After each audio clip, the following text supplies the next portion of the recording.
അല്ല, പക്ഷപാതത്തിൽ പങ്കെടുത്തോണ്ടല്ല, സ്വാഭാവികമായിട്ടും അറസ്റ്റ് ചെയ്യാൻ എല്ലാവരെയും വരും. പിന്നെ ഇയാളെ അറസ്റ്റ് ചെയ്യാൻ പോയിരുന്നു. ഇയാളന്ന് താമസിക്കുന്ന ഇയാൾ തറവാട് വീട്ടിലെ മുണ്ടയിൽ എന്ന് പറഞ്ഞ തറവാട് വീട്ടിലാണ്. ആ വീടിന് അപ്സ്റ്റെയർ ഉണ്ട്. അപ്പോൾ പോലീസ് വളഞ്ഞു. സർക്കിൾ ഇൻസ്പെക്ടർ ബാലറാമിൻ്റെ നേതൃത്വത്തിലാണ് പോയത്. മുന്നേൽ പറഞ്ഞു, ഇയാളോട് താഴെ ഇറങ്ങാൻ പറഞ്ഞു. അപ്പോൾ ഇയാൾ 2-3 മിനിറ്റ് കഴിഞ്ഞ് ഇയാൾ ഇറങ്ങുന്നില്ല. അപ്പോൾ ഇറങ്ങാതിരിക്കുമ്പോൾ സ്വാഭാവികമായിട്ടും പിന്നെ പോലീസ് അന്നത്തെ അവസ്ഥയിൽ അകത്തേക്ക് കയറും. അകത്തേക്ക് കയറി സ്റ്റെപ്പിന് മുകളിലേക്ക് കയറാൻ നോക്കുമ്പോൾ ഇയാൾ എന്ത് ചെയ്ത്, ഇയാൾ ഇറങ്ങി വരുന്നത് ചെയ്ത് ഇയാൾ ചവിട്ടിക്കളഞ്ഞു. ഈ പറയുന്ന സർക്കിൾ ഇൻസ്പെക്ടർ ബാലറാമിനെ ചവിട്ടിക്കളഞ്ഞു. അപ്പോൾ ചവിട്ടിയപ്പോൾ ബാലറാം ഇത് മുകളിലോട്ടേക്ക് ഇങ്ങോട്ടേക്ക് വരുമ്പോൾ ചവിട്ടി പുറകോട്ടേക്ക് പോലും. ആ പുറകോട്ടേക്ക് പോകുന്ന സമയത്ത് എന്താണെന്ന് പറഞ്ഞാൽ പിറകിലുണ്ടായിരിക്കുന്ന 2-3 പോലീസ് ഉദ്യോഗസ്ഥന്മാർ, മറ്റു പോലീസ് ഉദ്യോഗസ്ഥന്മാർ അവരെ ആൾ പിടിച്ചു. ഇതാണ് വാസ്തവത്തിൽ ഇയാൾക്ക് അടികൊള്ളാനുണ്ടായ കാരണം. അതുകൊണ്ട് KPCC പ്രസിഡന്റ് പിന്നെ സുവാരാൾ പലപ്പോഴും പറയാറുണ്ട്, ഇത് പേട്ടടി വാങ്ങിയതാണ് എന്ന്. ആ പേട്ടടിയാണ് വാസ്തവത്തിൽ അയാൾക്ക് ശരീരത്തിൽ ഏറ്റവും കൂടുതൽ അടി കിട്ടിയത് മുഴുവൻ തന്നെ കാലിനാണ്. ഇവർ എവിടെയും അയാൾക്ക് ഒരു പരിക്കുമില്ല. ഒരു പരിക്കുണ്ടായിട്ട് ഞാൻ കണ്ടില്ല. പിന്നെ അടിയന്തരാവസ്ഥയിൽ സെൻട്രൽ ജയിലിൻ്റെ അകത്താണ് കിടന്നു കഴിഞ്ഞപ്പോൾ അയാളെ കാണാൻ പോയ കൂട്ടത്തിൻ്റെ ആദ്യമായി കാണാൻ പോകുന്നത് കുടുംബം എന്നുള്ളതിൽ കാണാൻ പോകും. കുടുംബം എന്നല്ല, പിന്നെ സുഹൃത്തുക്കൾ എന്നതിൽ കാണാൻ പോകുന്നത് എൻ്റെ അമ്മ ജീരൂട്ടിയാണ്. എൻ്റെ അമ്മ ജീരൂട്ടിയും പിന്നെ ഇദ്ദേഹത്തിൻ്റെ അമ്മ കല്യാണി എടുത്തി കൂടെ പോയിരിക്കുന്ന ഒരു കുട്ടി ആരാന്ന് പറഞ്ഞാൽ ഞാനാണ്. അദ്ദേഹത്തെ പോയി കണ്ടിരുന്നു. അത് പിന്നെ അദ്ദേഹത്തിന് ചികിത്സ കൊടുത്തിരുന്നു. അങ്ങനെ അവിടെ പോയ സമയത്ത് ഇത് പറയുന്നത് കുഴപ്പമൊന്നുമില്ല. അവിടെ പോയ സമയത്ത് പിന്നെ കല്യാണി, അതായത് പിന്നെ ഇദ്ദേഹത്തിൻ്റെ അമ്മ ഇവരോട് ചോദിക്കുന്നുണ്ട്, പിന്നെ വിജയ, നീ എനിക്കൊരു 25 വയസ്സ് തരണം എന്ന് പറഞ്ഞു. ഒരു 25 വയസ്സാണ്. അങ്ങനെ അയാൾ അകത്ത് പോകുന്നു. അകത്ത് പോയിട്ട് എന്ത് ചെയ്യുമെന്ന് പറഞ്ഞാൽ 25 പൈസയാണ്. ചെറിയ പൈസയാണ്, 25 പൈസ. 1000 പൈസ വാങ്ങി ഇത് എന്തിനാണെന്ന് ചോദിച്ചു. അപ്പോൾ ചോദിച്ചപ്പോൾ പറഞ്ഞതാണ്, പറയുന്നത് കുഴപ്പമില്ല, അത് അവരുടെ വിശ്വാസമാണ്. അവർ പറഞ്ഞു അത് മുത്തപ്പന് കൊണ്ടുപോയിട്ട് പിന്നെ ഇത് കൊടുക്കേണ്ടിയിട്ടാണെന്ന് പറഞ്ഞു.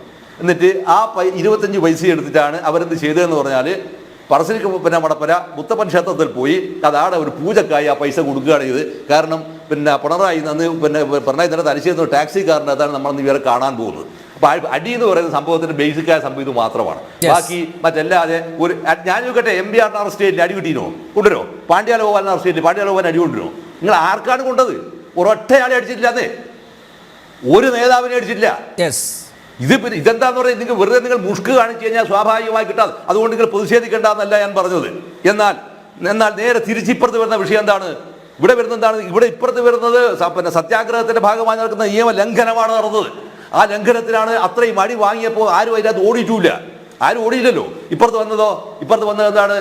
ഓടുക മാത്രമല്ല, സമരഭൂമിയിൽ പോകാൻ പോലും ആളുണ്ടായില്ല എന്നുള്ളതാണ്. ആളുകൾ സ്തബ്ധരായി പോയില്ല. എന്ത് ചെയ്യണം അറിയില്ല, എന്ത് ചെയ്യണമെന്ന് അറിയില്ല. ഓരോ ആളുകളും സ്വയമേവ പിൻവലിച്ചു.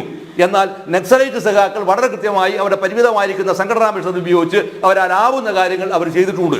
ഇത് ചെയ്യാൻ മാത്രം ഒന്നും കഴിവില്ലാത്ത എന്താ പറയുക പിന്നെ ഒരവസ്ഥയിലേക്ക് മാറി. പിന്നെ കേരളത്തിൽ എന്തുകൊണ്ട് പിന്നെ ജയിച്ചതിൻ്റെ ഒരു സംഭവം പിന്നെ ബഹുമാനപ്പെട്ട ശ്രീകുമാർ സാർ പറഞ്ഞൊരു സാധനമുണ്ട്. ഞാനൊന്ന് പറയാം.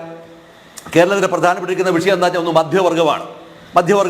ഈ മധ്യവർഗത്തിന് ഏറ്റവും കൂടുതൽ ആവശ്യമുണ്ടായിരിക്കുന്ന ഒരു കാര്യം ശരിക്കും എന്താ പറഞ്ഞാൽ സ്വസ്ഥതാ സമാധാനം എന്നുള്ളതാണ്. ഈ സ്വസ്ഥതാ സമാധാനം ആവശ്യമാക്കി തീർത്തതിൻ്റെ അകത്ത് പ്രധാനപ്പെട്ട കണ്ണിമാരാണ് ആരാണ്? ഈ അടിയന്തരാവസ്ഥ വിരുദ്ധ സമരത്തിനകത്ത് നിന്ന് ഭംഗിയായി ഒളിച്ചോടിയ CPIM കേരളത്തിൽ ഉണ്ടാക്കിയിരിക്കുന്ന അട്രോസിറ്റീസിന്റെ മേലെ വന്നിരിക്കുന്ന പ്രതിഷേധമാണ് സമാധാനപരമായി ജീവിക്കണമെന്നുള്ള ആഗ്രഹം. ആ ആഗ്രഹത്തിന്റെ ഭാഗമായി വളരെ കൃത്യമായി അത് അച്യുതമേനോൻ അത് ഭംഗിയായിട്ട് ഉപയോഗിക്കുകയും ചെയ്തതിന്റെ പ്രതിഫലനമാണ് വാസ്തവത്തിൽ കേരളത്തിനകത്തെ അന്ന് കോൺഗ്രസ് CPI മുന്നണി പിന്നെ വളരെ ഗംഭീരമായിരിക്കുന്ന വോട്ട് നേടുകയും ചെയ്തു എന്നാണ് പിന്നെ എൻ്റെ ഒരു സാമാന്യ ബുദ്ധിയിൽ എനിക്ക് തോന്നിയിട്ടൊരു കാര്യം ഇതാണ്. മറ്റല്ലാതെ ഇത് വേറെ ഒരു സംഭവത്തിൻ്റെയും ഭാഗമല്ല ഇത്. അപ്പോൾ ഞാൻ ആവർത്തിച്ചു പറയുന്നു, അടിയന്തരാവസ്ഥയെ ചെറുത്തു തോൽപ്പിക്കുന്നതിൽ ഒരു പങ്കും വഹിക്കാത്ത ഒരു പാർട്ടിയാണ് CPIM. അതുകൊണ്ട് തന്നെയാണ് അവർ ഈ അടിയന്തരാവസ്ഥ സംഭവത്തിന് മേലെ ഇന്നത്തെ ദേശാഭിമാനിയിലും നിങ്ങൾ അതിൻ്റെ എഡിറ്റോറിയൽ പേജിനകത്തൊരു സാധനം കാണും. അടിയന്തരാവസ്ഥ കരുതി നിയമം ചാന എന്നാൽ പറഞ്ഞ കുറേ സാധനം വരും. ഇതിൻ്റെ 10,000 ഇരട്ടി നിർബാധം എന്നോണം കേരളത്തിൽ പ്രയോഗിക്കുന്ന ഒരാളാണ് ഇവിടെ കേരളത്തിൽ ഇപ്പോൾ ഭരിക്കുന്ന ഒരാൾ. പിന്നെ അടിയന്തരാവസ്ഥയിലെ രാജന്റെ കസ്റ്റഡി മരണത്തെക്കുറിച്ച് പറയും. എന്നാൽ ഈ മനുഷ്യൻ ഭരിക്കുന്ന സമയത്ത് ഈ ലോക്കപ്പിനകത്ത് എത്രയാൾ മരിച്ചു വിടുമെന്നുള്ള വിവരം, ലോക്കപ്പിൽ അടികൊണ്ട് മരിച്ചു വിടുന്നുള്ള കാര്യം നമ്മൾ ഇവിടെ ആരും ചർച്ച ചെയ്യലില്ല.